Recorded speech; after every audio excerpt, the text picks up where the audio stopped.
Okay, good morning everyone. So last time we concluded the lecture by discussing some orders of magnitude, and what I did was to calculate in a few cases de Broglie wavelengths of typical objects. I'll repeat some of that just now. First calculation, which I won't repeat, was the de Broglie wavelength of dust. So this is what we were calculating. Maybe I forgot to say why we are calculating it. We are calculating these numbers to see whether the de Broglie wavelength, which is the scale at which the object is a wave, that is, it governs the size of the interference. So it's the wavelength of the wave actually. We wanted to see whether that wavelength is bigger or smaller than the experimental size of the particles. Now, experimentally, size of particles can be a bit tricky to measure, especially if they are very small. But up to the nucleus, we can estimate it using some scattering procedure, because the nucleus of an atom is a kind of mushy object, and we can estimate the size of it by firing something at it, maybe light, maybe electrons, and how it bends. And from that, we can estimate the size of a nucleon. A nucleon is a neutron or proton. So the de Broglie wavelength, as you know, is lambda equals h by p. And for dust, we found that this is 10 to the minus 17, I believe, meters, while the actual size of dust is only 10 to the minus 6.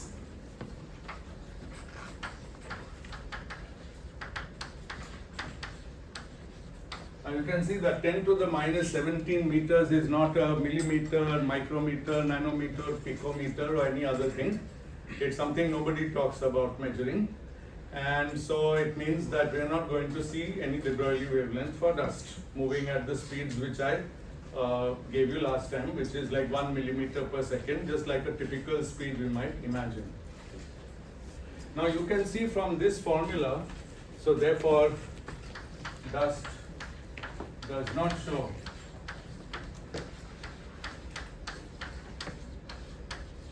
wave-like behavior.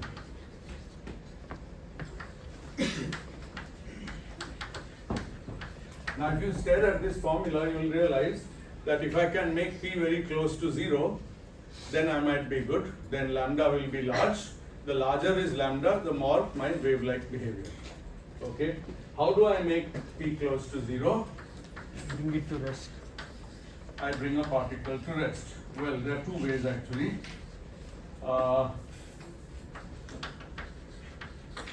Bigger lambda. So I could, p, remember we are working with non-relativistic particles. So p is mass times velocity. So I can either bring it to rest, or I can consider a very, very light particle. Both are possible.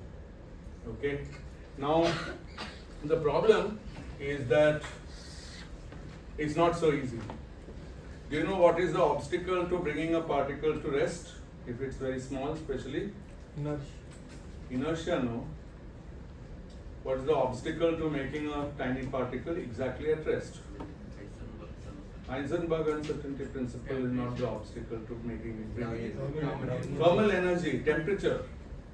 You have to be at 0 temperature before you can think about bringing anything exactly to rest, because temperature always gives an energy. Temperature is nothing but the average energy of particles. So if there's an environment at some temperature, then that temperature will give us a typical energy. And the way to calculate that is to say that let's assume a particle has some momentum p thermal, then p thermal squared over 2m is what we call the thermal energy. This is the kinetic energy, even neglecting all interactions. And this, in the presence of temperature, is Boltzmann constant times temperature. Okay, now we know a lot of things. We can estimate, we know the Boltzmann constant, and we can solve this. So this gives us P thermal is square root of 2m kB T. Again, we see something that is not too surprising, namely that if the mass is very small, then the thermal momentum can be very small. and also if the temperature is very small or exactly 0, then of course thermal momentum will be 0. Okay, now let's plug it into de Broglie's formula. So this gives us lambda thermal, that means the wavelength, de Broglie wavelength of a thermal particle. That means the particle having this momentum is just h upon this.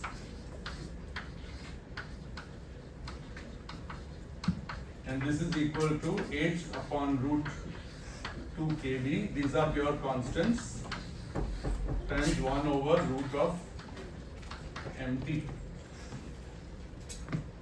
Okay, and those constants are easy to calculate in MKS units, and the answer comes out to be 10 to the minus 21. So this is 10 to the minus 21 in MKS. Very good thing is that if you stick to one consistent set of units like MKS or CGS, but we are using MKS in this course, then you don't have to worry too much. Here you have to simply put m in kilograms and t in Kelvin, and you will get the correct answer with this number.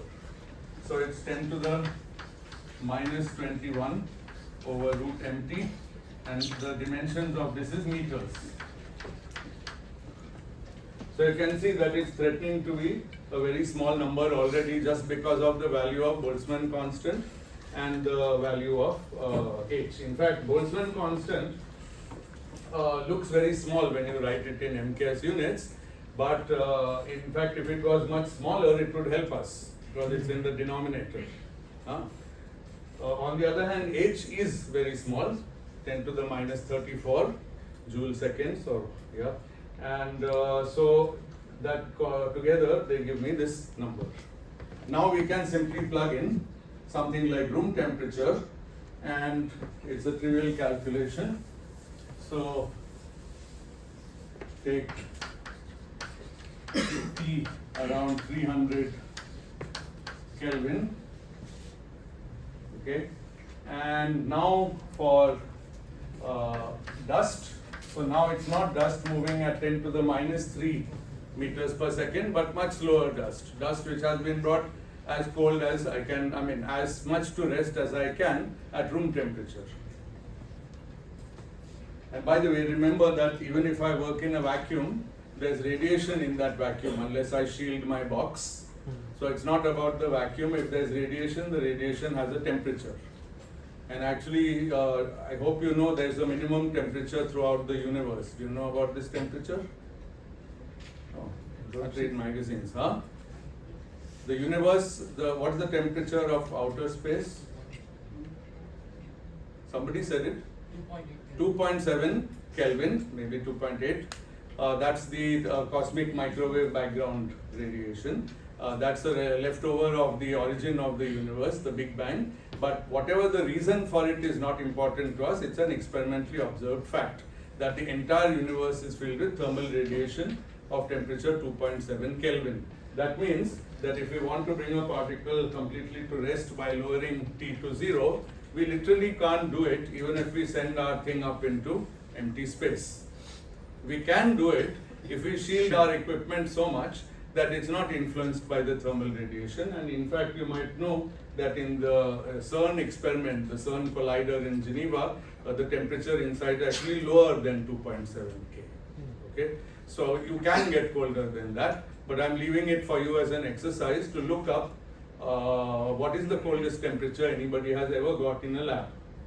Okay, of course, this is not a very well-defined answer. First of all, it may change from year to year. One second. Secondly, if the temperature is very low, but you can't do any experiment in that temperature, then you can't actually do this. So it has to be a practical lab where you can do something like measure interference, and the temperature has to be very low. Yes, what's the question?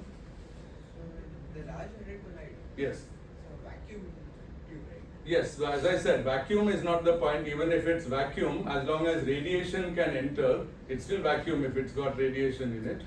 It also wouldn't. No, let's settle that thing. It's vacuum even if it has radiation in it, so even vacuum can be at 2.7 Kelvin. In fact, that's outer space is a vacuum at 2.7 Kelvin. Yes. I understood that. Also, wouldn't it be higher than that? Wouldn't what be higher than that? Temperature inside the No, because it's shielded from radiation. No, there would be ions moving around would have a radiation. Yes, yes, yes. All those are the sources of temperature, but CERN engineering is capable of bringing the temperature much below 2.7 Kelvin. Despite that, one thing I'll say now. I really invite all of you to please read about physics. You're not going to learn, and even if you're not interested in research in physics, physics might affect your research in biology or chemistry or maths or data science or climate science or anything. Just read, nothing stops you. There are magazines. Don't please go and look at weird YouTube videos, because there are some. Try to see that your source is little bit reliable. 1 second, and I'll give you one magazine which I would recommend for you to browse. It's called Physics World. It actually has a large free section. It's published from London. It has a large free section and it has some paid section, but the student subscriptions are also quite cheap, so you can look into it. Please keep yourself sort of aware of things. Like here we are doing quantum physics, but we need to know that the universe is at 2.7 K, because it's going to help us get some answers. Now, if you don't connect that knowledge and this knowledge, then you're going to make really wrong, you're going to come to wrong conclusions. Yeah, there was some other question? Yes. So, what is the lowest temperature that beta vacuum on campus? On campus, this I don't know actually, but you should feel free to go. There's a building called H Cross, go there and ask them. It is lower than 2.7, that is for sure. Lower than 2.7, very likely. Lowest I think the real problem comes when you go below 1 degree. Then, the problem is that it's about orders of magnitude.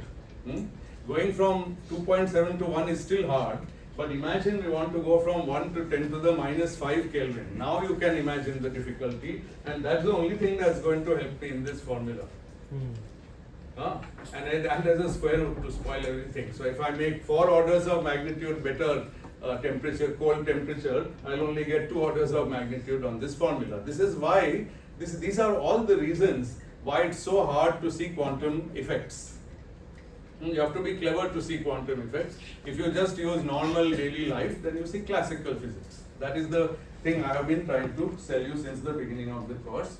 And so lambda at room temperature of dust, so room means not in the room but at room temperature, and dust is 10 to the minus 15 meters. We didn't gain much from that by making it thermal, cooling it as much as we can in a normal room. However, now the fun is that if I ask about the nucleon, so I'll just call it N, let it be a neutron. Now something nice happens. It is 10 to the minus 9 meters. Still small, but this is a nanometer if I remember right. Yes. My way of remembering is that with 9 it's 9 nanometer, so that's how I managed to remember what is. It's very hard to remember numbers. But anyway, the important point is that we know the size of the neutron. Last time I think I got confused. It's 10 to the minus 15 meters. It's a Fermi. No, Okay, sir. yes. The electron is 10 to minus 15 of No. radius. No. It is The atom is 10 to the minus 10 and the nucleus is 10 to the minus 15. And that's a Fermi. Okay. So now a nucleus may have 10 nucleons, or it might have 20 or 50 or 100. That's not going to make much difference. So the size of the neutron is a Fermi, which is 10 to the minus 15 meters. And now you see that the de Broglie wavelength is 1,000,000 times bigger. So in going from dust to neutrons, the particle got smaller and lighter, and its de Broglie wavelength became bigger, and so neutrons will show quantum effects like diffraction and so on. And that's exactly the point. Now there's a second part of the discussion. Yeah, last time maybe I mixed them up slightly. The second part of this discussion is to make estimates of uncertainties using the uncertainty principle. This was an estimate of de Broglie wavelengths. I was using the word uncertainty a bit loosely last time. It's just the de Broglie wavelength, and I think this proves. So let me write the conclusion here for neutron. De Broglie is much bigger than its size. And for dust, the Broglie is much smaller than its size. So these were the conclusions about the wavelength. And for uncertainty, you know the relation delta x delta p is bounded below by h bar over 2. So you can ask nice questions about the uncertainty in position and momentum. One thing that you will realize as soon as you start to calculate is that most of the time you can make something which has a very, very certain position and a very, very certain momentum because h bar is so small. If delta x delta p is about 10 to the minus 34 in MKS units, then each can be 10 to the minus 17 in MKS units, and that's very, very small. So don't imagine that the moment I try to localize something, its momentum is going to go off to be completely uncertain or other way around. It's not like that. In fact, since we mentioned the collider at CERN, we send particles with a fixed momentum, but we also, also we, but not me, my colleagues over here, Seema and Saurabh in my department, as you know, they work at that experiment. They send packets of particles, which could be electrons, or in the case of this collider, then they are protons. But the point is that they are highly localized in P and also highly localized in X. They know where they are and they also know their momentum. Why is that? Because they have minimum uncertainty of both. And that's the normal situation. It's a weird situation when you have extreme uncertainty of X or P. And you can't get there unless you make the uncertainty of the other one extremely small. And extremely small is not normally small, it's extremely small. So this is kind of a central idea of quantum physics, that delta x, delta p being bounded below doesn't mean that both of them are always uncertain. For most practical purposes, both of them are very certain. It's only when you try to nudge the system, or you have a very small microscopic system, or you're dealing with electrons or photons which are so small, then you can encounter such things. Okay, good. Now let's, this has been a lot of qualitative discussion. Let's get down to some key results. Many of them you have seen. So we already said that we have a wave function psi of x and t. Let's now try to analyze some of its properties. We also have a wave function psi tilde of t and t, which is the Fourier transform given by 1 over 2 pi h bar to the 3 by 2 integral d3x psi of x and t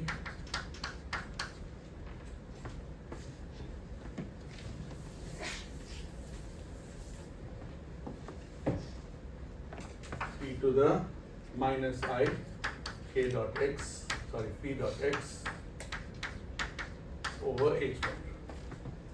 This is the Fourier transform or inverse Fourier transform of that.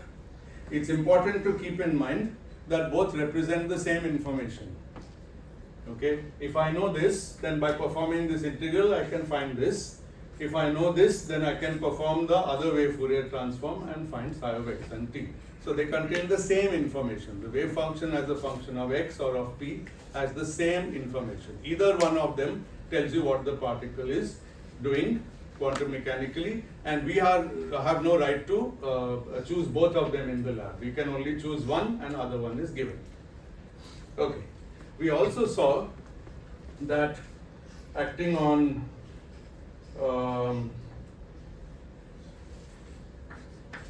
so we saw that if I multiply psi of x and t by x, then this arrow means, by going back and forth by Fourier transform, is the same as minus I h bar gradient with respect to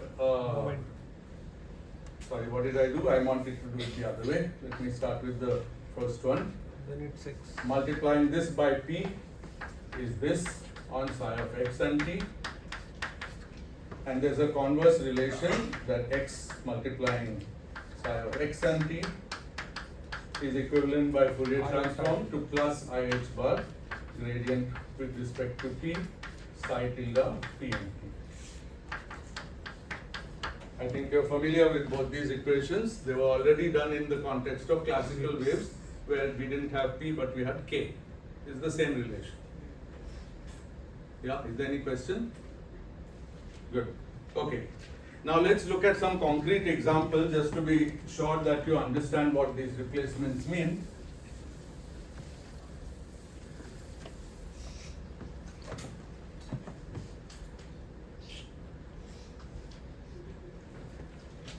So the time independent Schrödinger equation, which I already introduced, in general, let's say in 1D.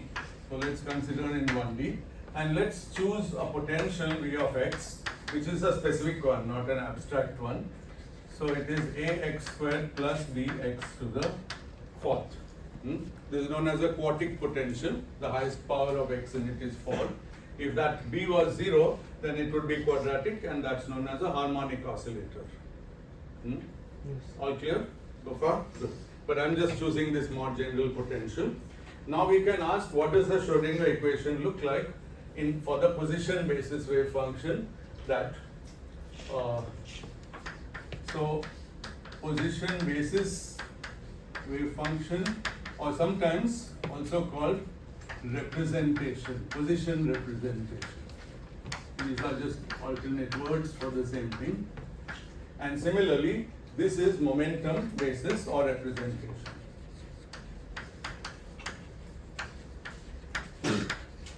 You may guess immediately that the position basis is sort of more familiar because it's the probability, it determines the probability density when I square it, that the particle is in a box around the point x of small size d3x.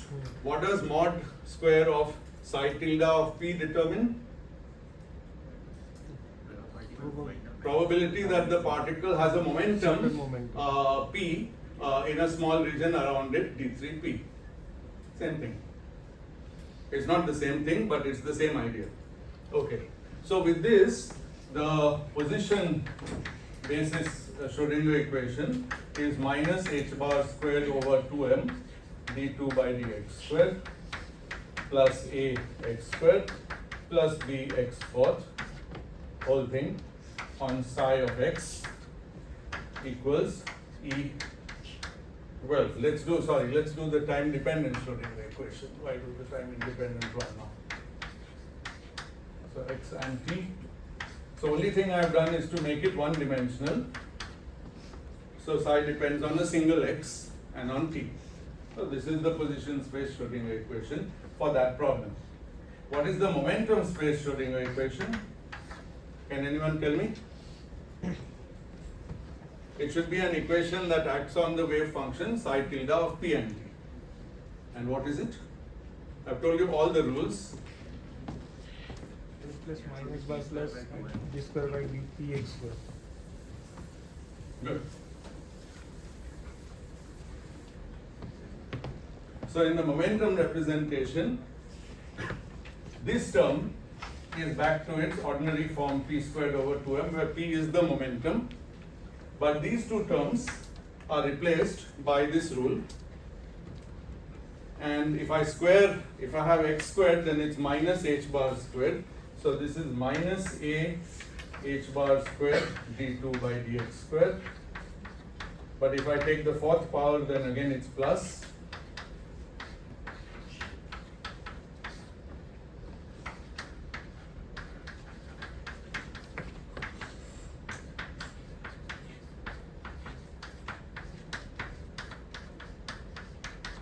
So that's the equation.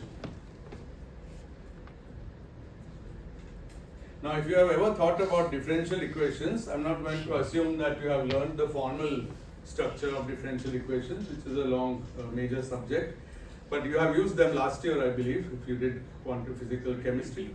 Sir, d by dp, d by dp. Ooh. and sir, with b there should be h cross. H cross to the fourth. Thank you. Thank you. Difficult to get everything right near the board, but yeah, this is it. Good. Now, but you can recognize something. This is a second order differential equation, d2 by dx squared. Okay, so it's certain amount of work to solve it. It's harder than a first order equation, but it's easier than a third order equation. The more orders, the harder it becomes. Notice that the same problem here involves a fourth order differential equation in P because the potential was like that. Okay, so this form of the solution is harder to find than this form. But you're finding the same thing. You can ask, if you want to find even psi tilde of P, you can solve this and do the Fourier transform and get this. So we see that the difficulty of solving the equation need not be the same for psi of x and psi of P. It's a different equation, as a mathematical equation is different. And you can also notice that this equation depends on what potential we take. We could have worse and worse potentials. We could have sinusoidal potential, all kind of things. Then we would have to take sine of d by dp, which is a pretty horrible thing. Okay, so this equation, how it is as a differential equation depends very much on the potential. While in this equation, this term is always the same, and this is the term which I'm sure all of you have memorized. If we wake you up in the middle of the night and say Schrödinger equation, you will say minus h bar squared upon 2m d by dx squared or grad squared, right? That much you know. So it's always there in this class of Hamiltonians or this class of problem, and this may change from problem to problem. That's why we prefer to work with this, not just for physical reasons, but also for mathematical reasons. It's a small extra insight. Good. Okay. Now, since these are two different equations which have the same physics, it's very convenient to actually write them in an abstract way. We write h hat psi equals I h bar d psi by dt, and we are quiet about what is this h hat, except that it's some operator, and what is the psi? Is it psi of x or psi of p? You notice that both of them are of this form. So this is like an abstract form.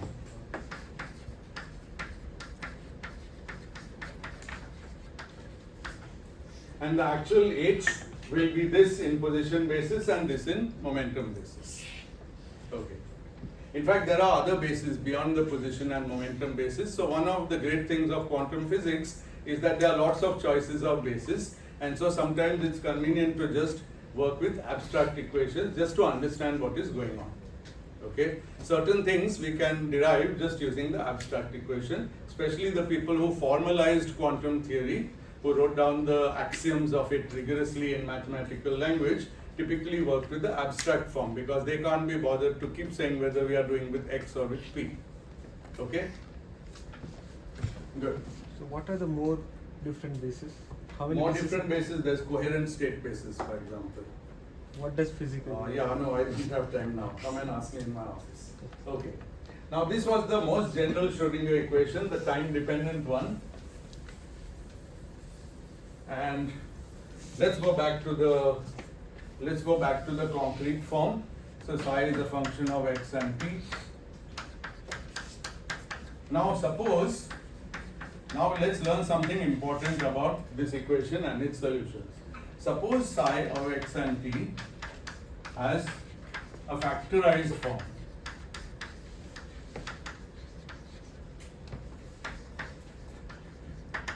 Psi of x psi of t. Now any general, I'm working in 1D just to make everything simpler. Now any general function of two variables x and t will not have a factorized form. Okay, so it's a very special requirement. Is that clear? For example, if I have a function which is, just to give you an example, x squared plus t squared, x squared times t squared has a factorized form. This is psi of x, this is chi of t, but x squared plus t squared does not have a factorized form.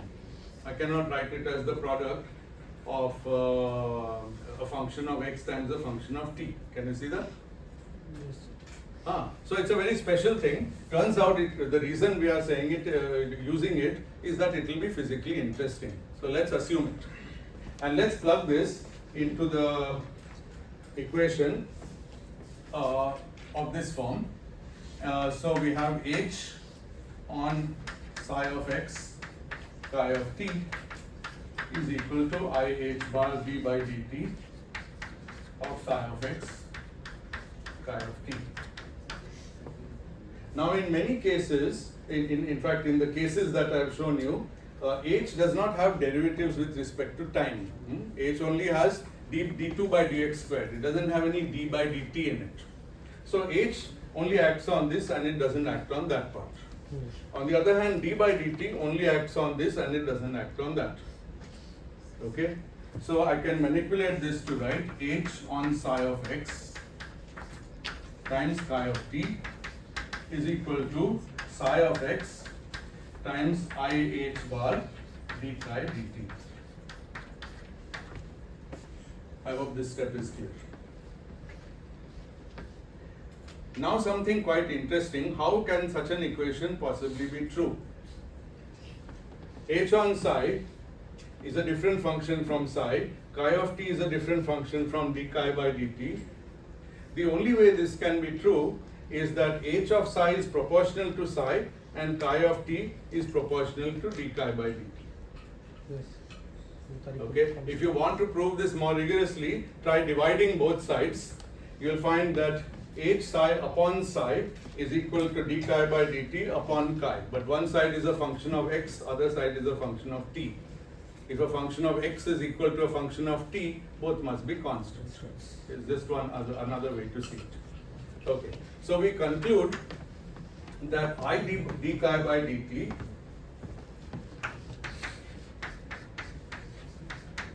is what must be a constant times chi of t. Chi is only a function of t, remember? And I'm going to name this constant e. And you'll see why in a second. If I do that, you immediately see that this equation, here I can replace this by e times chi. And now I can cancel chi from both sides and I get h psi equals e psi. And this is the famous time-independent Schrödinger equation. So what we learn from this is, the moment the wave function is of factorized form, a function of x and function of t, then the function of x satisfies the time-independent Schrödinger equation. Okay? It's not just, we saw already this factorized form, that time we had chosen chi to have a specific value.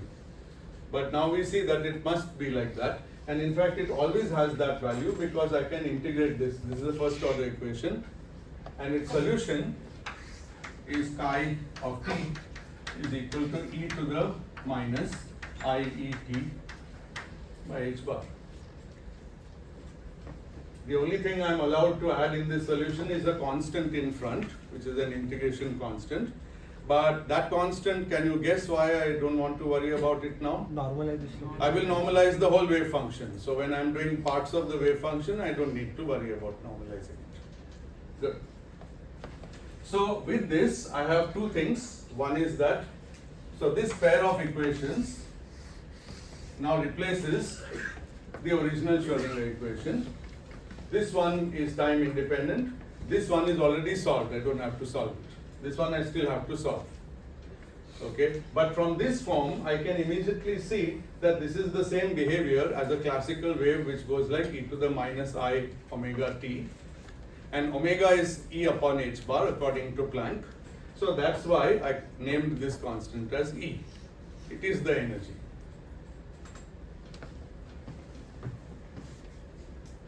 Good. So finally, we can write psi of x and t equals psi of x e to the minus I e t by h bar.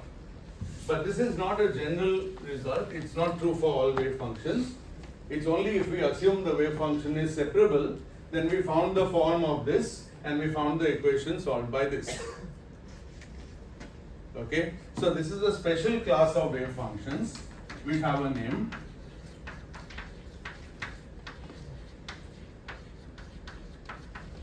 They are called stationary states.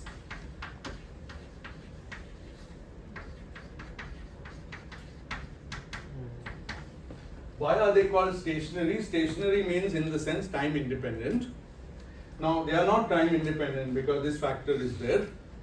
but there are two reasons you can think why it's called stationary. One is that there is a factor which is time independent, and this factor alone sometimes is called stationary state. Sometimes we write this, sometimes we write the whole thing. You have to guess which one we mean. More important, let's look at the probability density for a stationary state. So psi of x and t whole square, that is mod squared of this times mod squared of this. What is mod squared of this? 1. In the front, it's believed to be 1. In the back, somehow there's no opinion. Any opinion? What is the mod squared of this thing? 1. Everyone agrees? Yes. Okay. So then it's just the same as this. So this is the true meaning of stationary. In a stationary state, not the wave function, but its mod squared is time independent. So probabilities are time independent. In this case, the probability density is time independent.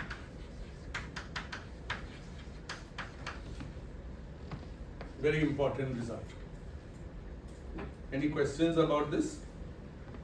I think you spent all your physical chemistry course studying such states. This one. So they are familiar to you. You know lots of examples. But here we have gone through the process of telling you how they arise. They arise by assuming factorized form of psi, which is a function of. So actually, I should have put x vector on everything. Nothing changes at all. And in fact, I started putting it here. And the probability density is time independent. Good. Okay. Now, what if we add two stationary states of different energy? So every stationary state has its own energy, you agree, because the stationary state solves this equation. So it must have some energy, E. Yes. So now let's add or take a linear combination. You might have heard one of the axioms of quantum mechanics being the superposition principle. Well, it's nothing more than saying that if I have a wave function and another wave function, I can add them and I still get a valid wave function. Yes. Okay, and this is true with waves. I can add superpose waves. Since I can superpose classical waves, I can superpose quantum waves. It's just a wave property. Yeah, if wave function already satisfy that equation, Ah. we can they are linearly independent. Wait, be a little careful. Wave function satisfies that equation, therefore we can take linear combination because it's a linear equation. Be a little careful. I'll show you in a moment why that's not exactly right. So let's take a linear combination and let's take, so let's start with psi1 of x and t of energy E1 and psi2 of x and t of energy E2, and let's take a general linear combination. Psi of x equals a psi1 of x and t plus b psi2 of x and t, where a and b are just some numbers. They could be complex also. Psi also, by the way, can be complex. So let's take this linear combination. Okay. First thing to notice is that even if psi1 and psi2 had been carefully normalized by me, this combination need not be normalized anymore. So if I superpose two waves, I better normalize them again. Nature already knows how to do it, but if you do it, you have to do it yourself. Okay? So needs to be normalized, but that's a complication we can skip for now. Just we keep it in mind that whatever, this will have some mod square and we have to divide out by the normalization factor. I told you how to calculate them. Okay, good. So now let's ask what is the equation, what is the H acting on this. So when the Hamiltonian acts on this, A and B are constants, so I get A times H on psi1. Now I'm not going to write the argument every time. Plus H on psi, B H on psi2. This is A E1 psi1 plus B E2 psi2. Now This is h on the superposed wave function. My question is, does the superposed wave function solve the time independent Schrödinger equation, yes or no? And here's the answer. So you have to tell me yes or no. Yes. What is the requirement to solve the time independent Schrödinger equation? That the answer of acting with h should be a number times the original function. What's the original function? This one. This is the original function. Is this function a number times this function? Yes. Yes. B. What number? Okay, total superimpose. No. This is the answer of h acting h on psi. I'll put the arguments back for you.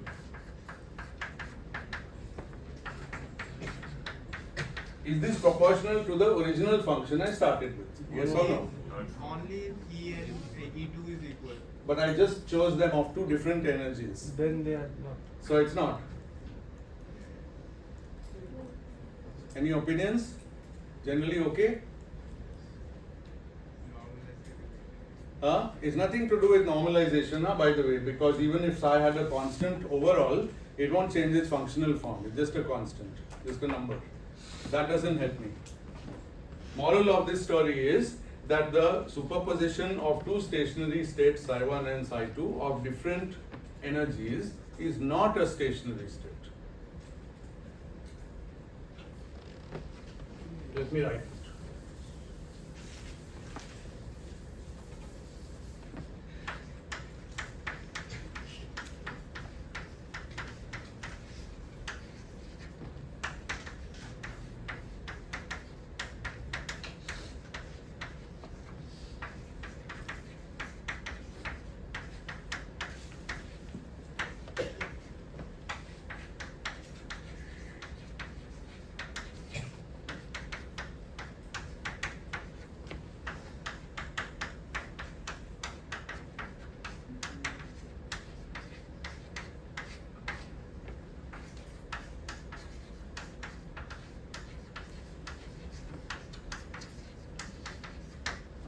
There's another easier way to see it. We actually went through the calculation, but you can simply say that one stationary state is psi 1 of x e to the minus I e1 t by h bar.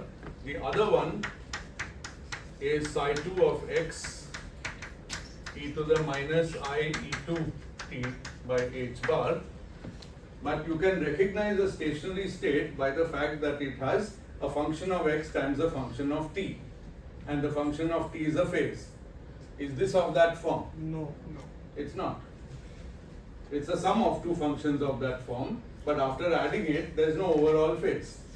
In fact, I can do better. I can calculate, take this thing, psi, which is equal to this, and let's calculate psi mod square. You can do it yourself. There would be a third term where it So you get mod, so I'm allowing a to be complex, so mod a squared mod psi 1 squared, this mod squared is 1, then this mod b squared mod psi 2 squared plus what? 2 times AB. Not 2, these are complex numbers, be sorry, little careful. So AB psi. a, psi this is mod squared, so it's psi times psi star. You have to star it yourself. It won't star itself for you. So a b star psi 1 e to the minus psi 1 psi 2 star e to the minus I e1 t by h bar e to the plus I e2 t by h bar plus the complex conjugate b a star psi 1 star psi 2 e to the I e1 t by h bar e to the minus I e2 t by h bar.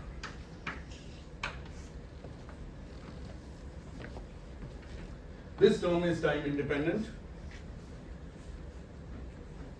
This psi 1 and psi 2 I'm using here, they refer to the functions of x only. This time independent, this time independent. These two are time dependent, and they will be, even if I took a and b to be real, you can take any a and b you like, as long as none of them is 0. this term will always be time dependent.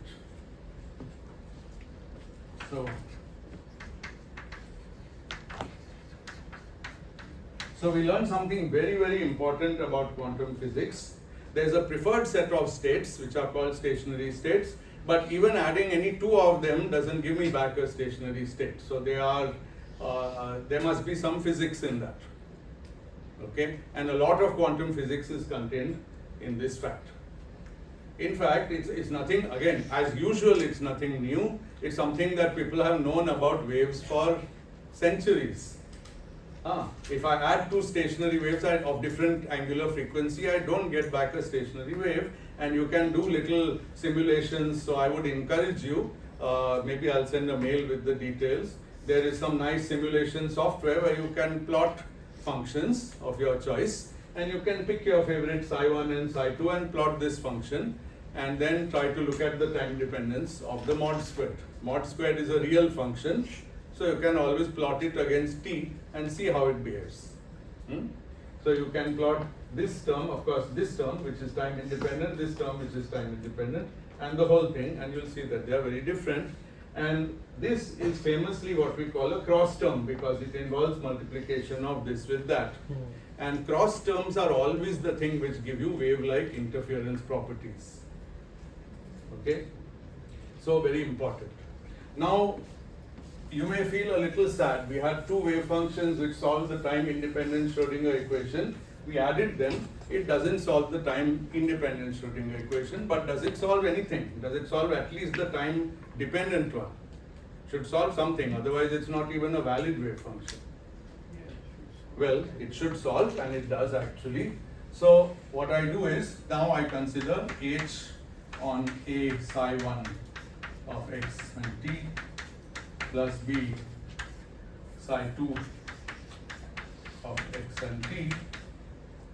And now when h hits psi1, instead of writing e1 psi1, I write I h bar d by dt of psi1, which is the same thing, just I am writing it as d by dt. So a I h bar d by dt psi1 plus b I h bar d by dt psi2, and this is I h bar d by dt of a psi1 plus b psi2, and this is I h bar d by dt of psi, the thing I started with. So h on psi, this whole thing was psi, is I h bar d psi by dt on the right side. So it does solve the time dependent Schrödinger equation. So I can add a sentence here.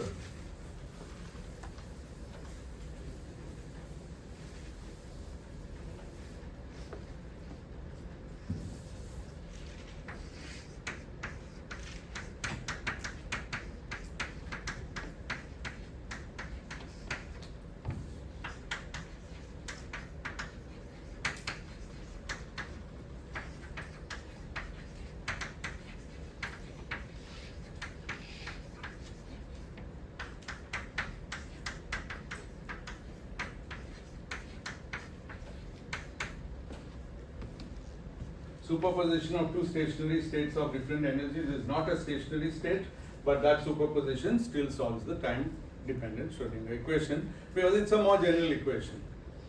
The special one came by assuming factorization of the wave function into x and t dependent parts. The general one doesn't assume that factorization, but it's still a true equation.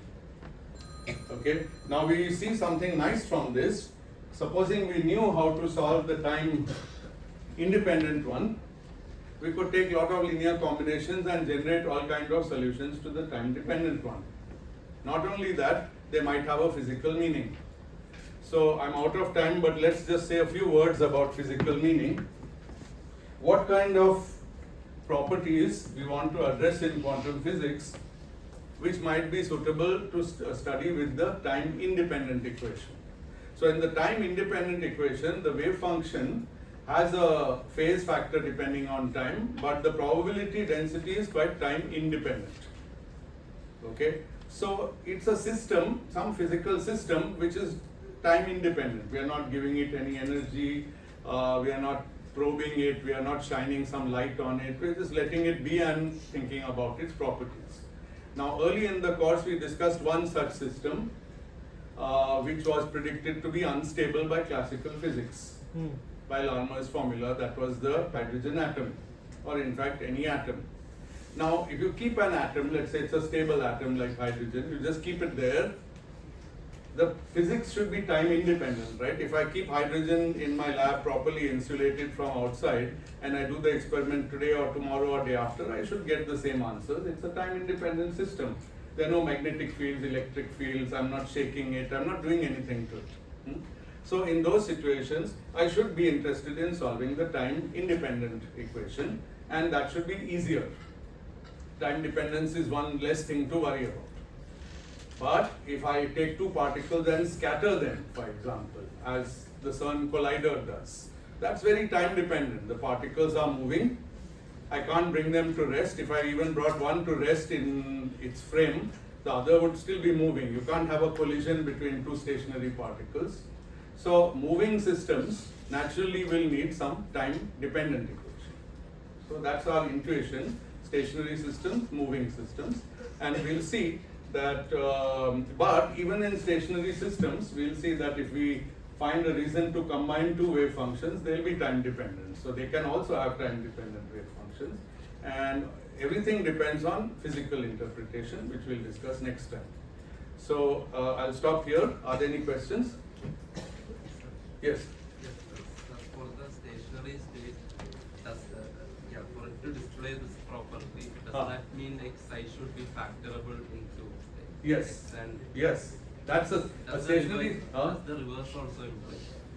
Well, obviously, right? This way of proving it is enough. If it's factorizable, then the chi of the time-dependent factor is a phase. But does the reverse imply? What is the reverse? Like if it satisfies the stationary state.